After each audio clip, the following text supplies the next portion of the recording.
So when it comes to private practice,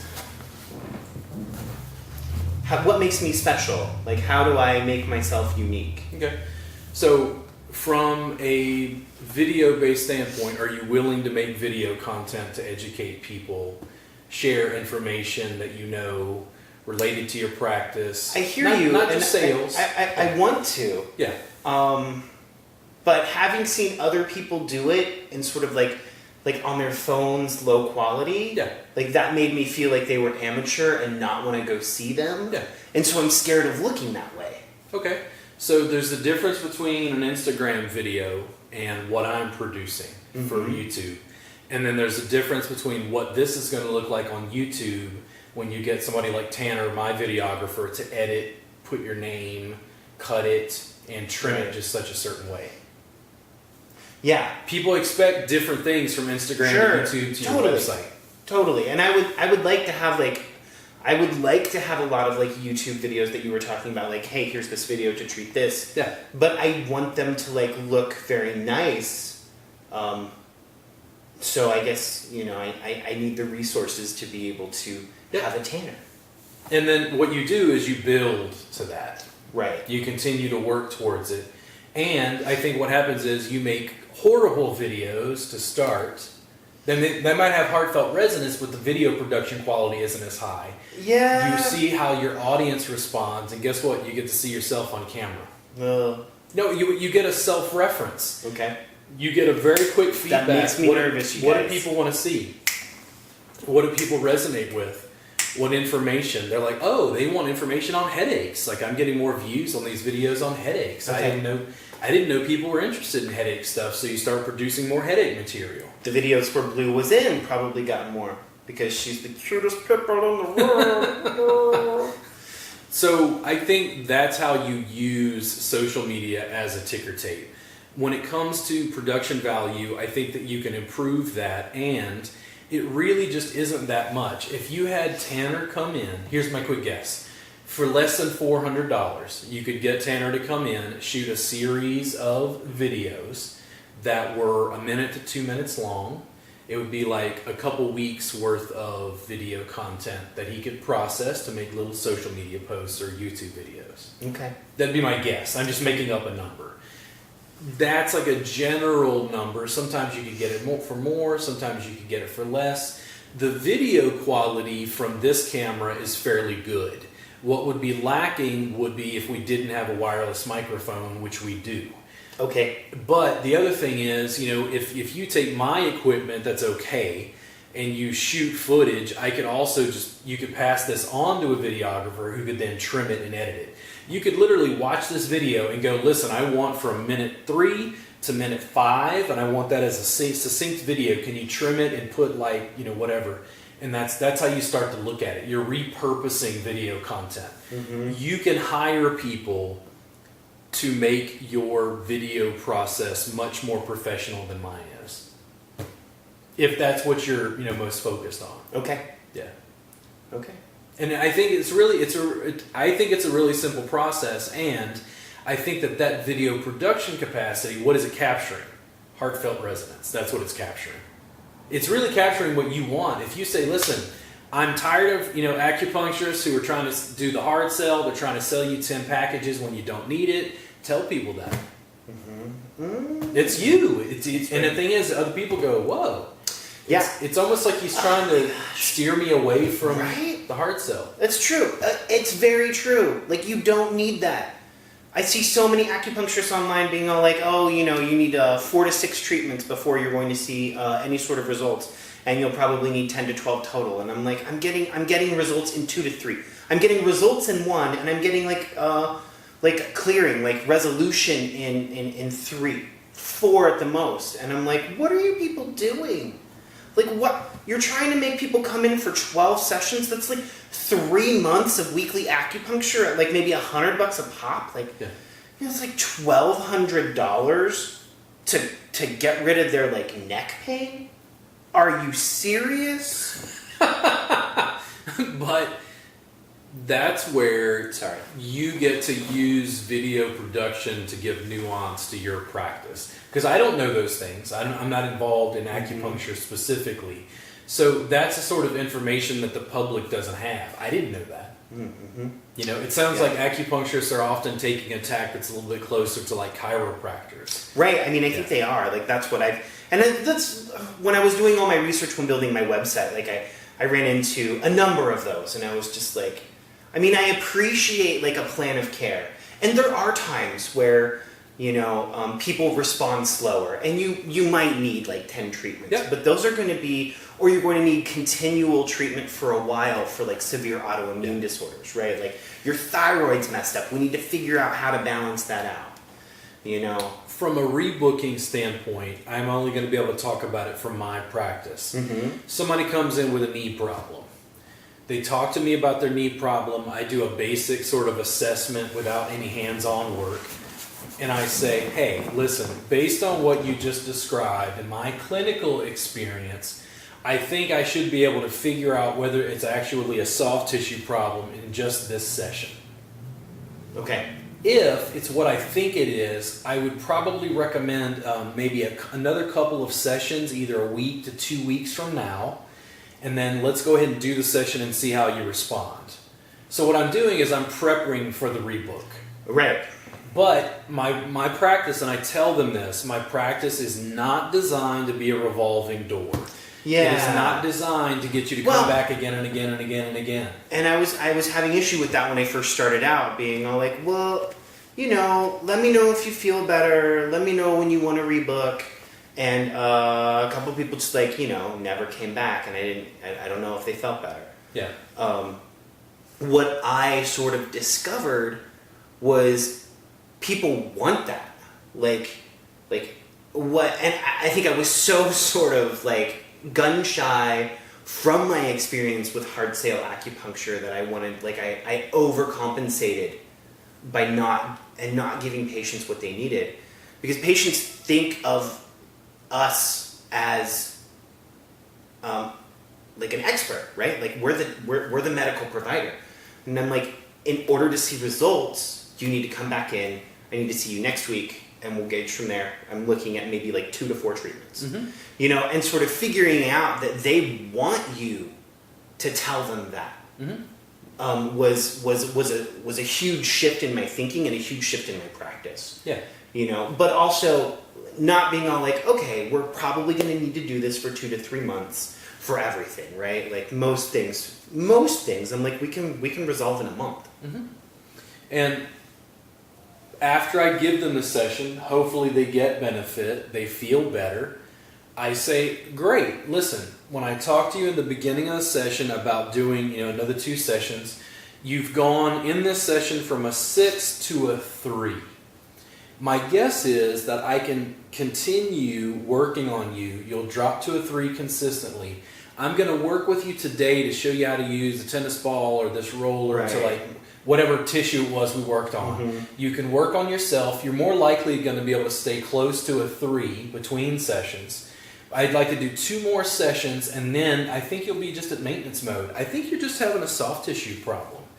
I've given them a very honest mechanics, you know, prognosis for what's going on. I've attempted to, I'm like, would you like to schedule now, or would you like to schedule online? And 9 times out of 10, they'll say, oh, no, I'd like to schedule now. Because they want to continue to feel better. Right. Because we demonstrated value, like you said, in 1 session. You're like, what are these people doing? You did 1, and you said, yeah. And I like that, just simple asking, do you want to schedule now, or do you want to schedule? I haven't had online scheduling before now, so I hadn't even really thought about that. I'd have been like, do you want to schedule now, or do you maybe want to like call me later? Yeah.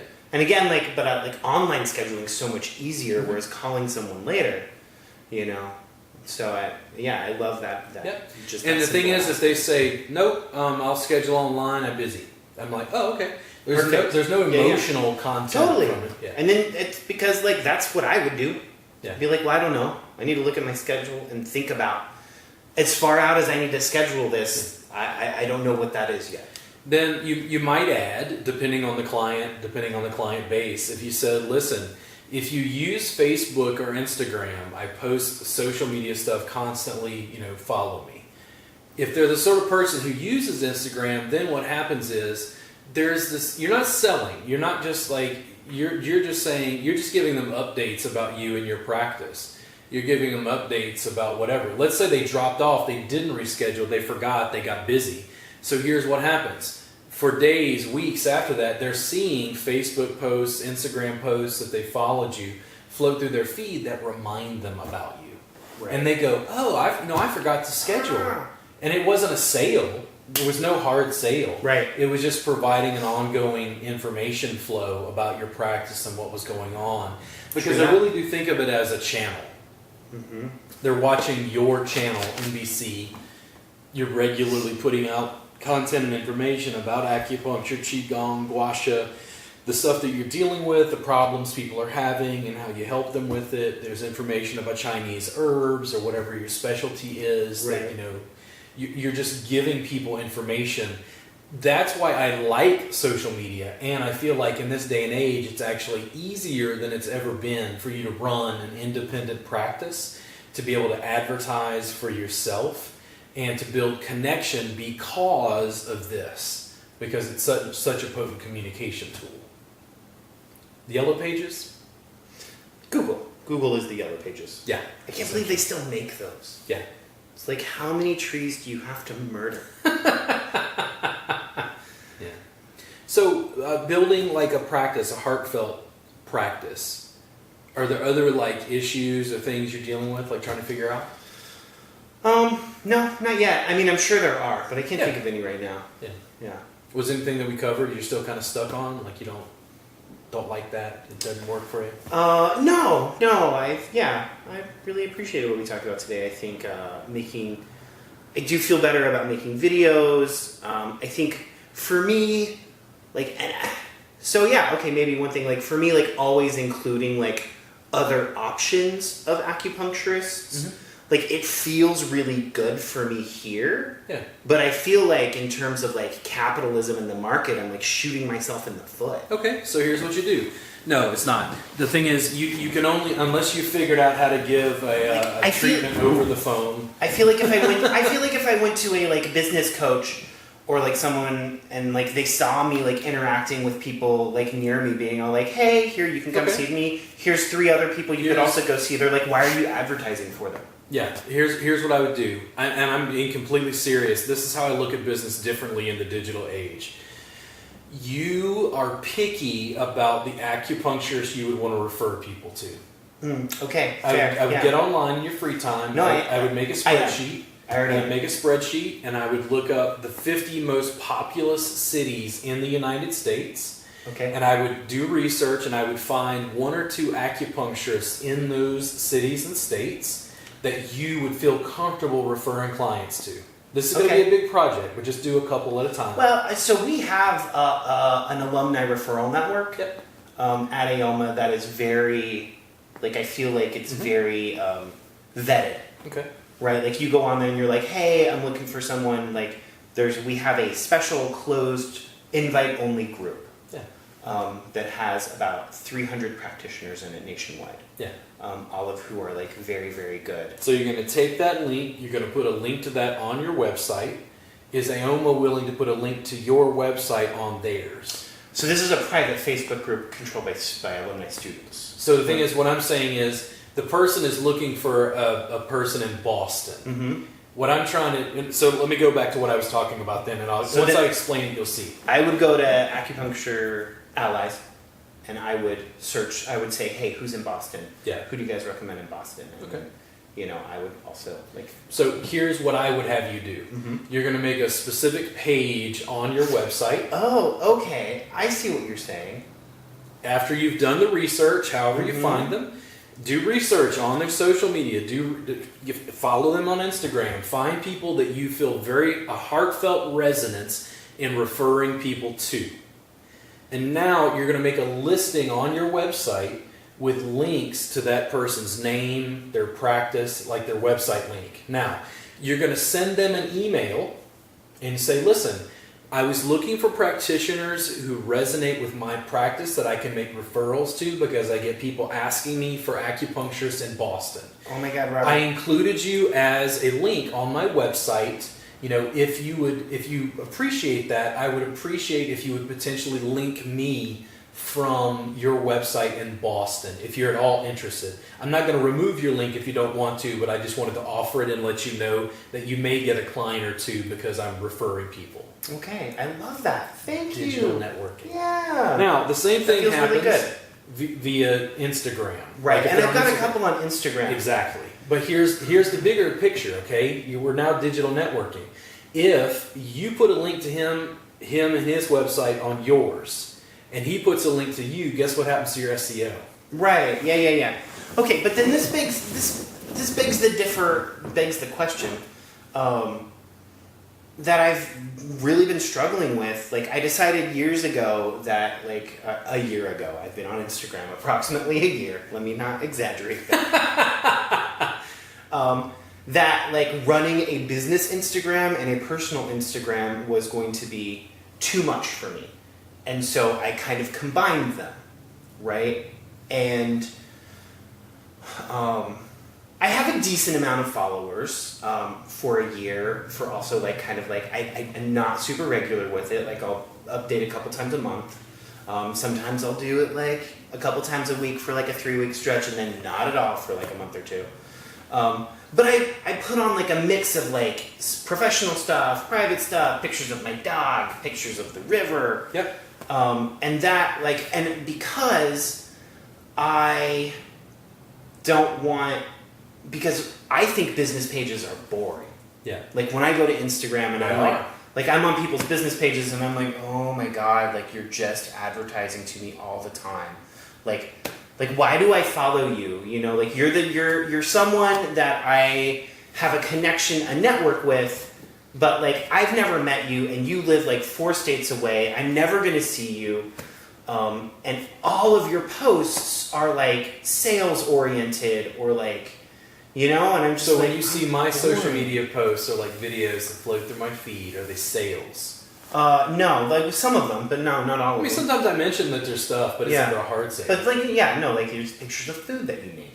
But the thing is, when you say I got pictures of my dog, I got, you know, the thing is, Right. I think that's what people want from the Instagram feed. Well, right, but then so do I, like, cancel my personal page and open up a business page and do the same thing on there? Or do I just keep all the work that I've put in? Because my, like, personal tag is, like, not my business tag. Yeah. Do I need to create one that's a business Massage tag? therapists will generally have a big insistence that there's a very strong distinction between their business and personal page. The way that I chose to deal with it, because of the level of social media production I do, is that all my social media is business.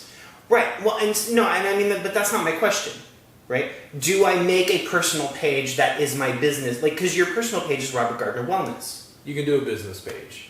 Okay, so you think I should change, like, do, like, a business Instagram, Red Raven Acupuncture, and just start over? I think you could. It depends. It depends on how. Or should I keep Cookie Coffee Taco, and just maybe change the name? Because you can change your name to Red Raven Acupuncture on there. I tend to go the easy route. And I want to go the route that has the most resonance for you. So I'm just going to change my name to Red Raven on the page I'm already having. Yeah. So, that way. Because then people, right, like, they can Google or they can search Instagram for my business, for my name, and I might even see if I can convert it to a business page. I don't know if you can on Instagram or if you have to start. Instagram, I think I have a personal page, not a business page, and they've asked me many times to upgrade. I haven't yet because I haven't had a reason to. Right. I think long term, if you're going to run ads on Instagram, you need the business page. Okay. Yeah. Yeah, I mean, I don't know if I am. I don't feel like, so here's, like, another discussion. Like, I don't feel like Instagram is necessarily a place to do ads. I feel like Instagram is I don't want to see ads on Instagram, right? Oh, that's not true. I totally bought shoes off Instagram. Oh, my friends call them my NSA shoes. I was at a conference, and one of the presenters was wearing these amazing shoes. My phone was in my pocket, and I whispered to my friend beside me. I was like, oh my God, those shoes are amazing. 3 days later, Instagram was like, these shoes? And I was like, yes. Data. Thank you. Data. Big brother, I So, appreciate you. Google, Facebook, Instagram. I think the sense I got from what you said is Instagram even more so. You're like, I don't want an ad. Right, yeah. But what I want... I just want to see cool pictures. is I want to build a following. Mm-hmm. And somebody who's interested in yoga or body work. So yeah, I think maybe not upgrading to a business page. Sure. I mean, and for now, the thing is, you can always change it later. I don't want you to feel like we make video, and when this comes out, you go, Robert, it's just not high enough quality. Here's the thing. You make them better. Okay. I don't delete the old ones. Because it's forever. The internet is forever. Kids, the internet is forever. I mean, I'm glad that it wasn't around when I was 19 making bad decisions, you know. I mean, these kids today, they are so much better about making choices than I would have been in their place. But, you know, taking photos of me hanging around the house, like Blue winds up in my social media all the time because people want to see animals they like. The thing is, I'm building a personal brand. Yeah. And that's, you know, when I was trying to come up with my name, I was like, oh, Red Raven. I was like, I love the alliteration. And then people are like, oh, what about the imagery of ravens in healthcare? And other people were all like, oh, that's hard to say over the phone. And so I was like, okay. And so I like kind of debated for a few weeks around my name. And so finally I was just like, I like the name. Yeah. But really, like, I think ultimately a name doesn't matter that much. It's the association they form after having your service. Right. Like, I will make the brand. The brand doesn't make me. Yeah. Because it's like, Reboot is not Robert Gardner. The reason I had to pick up a brand to be able to pass on to students is when Charles in Missouri picks up what I'm doing, Reboot is the brand. Reboot is what they're searching for. They're not searching for Robert anymore. Right. Yeah. Okay. The heartfelt resonance, you know, that digital connection, the page on your website, think about the digital sort of marketing capacity. And then here's the thing, if you get along with that practitioner, let's make it even crazier, what you do is you do a Facebook Live with them. So lots of acupuncturists are doing that. Yep. You do a Facebook Live with him from Boston. Are lots of massage therapists doing that? Let's see. Okay, in the last 6 months, here's what I've seen. For years, I've been dragging massage therapists into 2018, essentially. They're just now starting to ask questions, and I'm seeing it pop up more where they're becoming acclimated to the technology, and it's not so scary. I was a little bit ahead of the curve, so there are more massage therapists doing Facebook Lives or doing video-based something or other to try to promote their practices. Okay. Yeah. Nice. Some. Professional associations. And then, after Bret does the Facebook Live, Bret says, wow, this was really good audio. I'm going to take the audio from the recording. Well, when I do the Facebook Live, we're running the Facebook Live from my phone, but now we're ripping the audio and making a podcast with that guy from Boston. See what I mean? Making a podcast. Because you're doubling up content.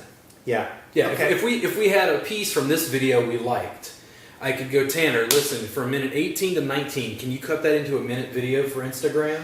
I can tag you, I can tag me, I can tag other people of interest. That's where you're repurposing content and then just continuing to build. Sweet. Yeah. Okay. But for me, the heartfelt resonance of you having that page on your website, connecting with other practitioners. Yeah, I like that a lot. That's my homework. Referral network. I'm And I think do that's that. something, make a spreadsheet, take your time with it, because that's a big, arduous kind of, that'd be a lot of information. If you're an acupuncturist in the world, and you felt our heartfelt connection, then leave a comment, get in touch with us, let me know, and we'll talk. So, thank you for talking with me again. Thanks, Robert. It's a pleasure. Yeah, it was fun.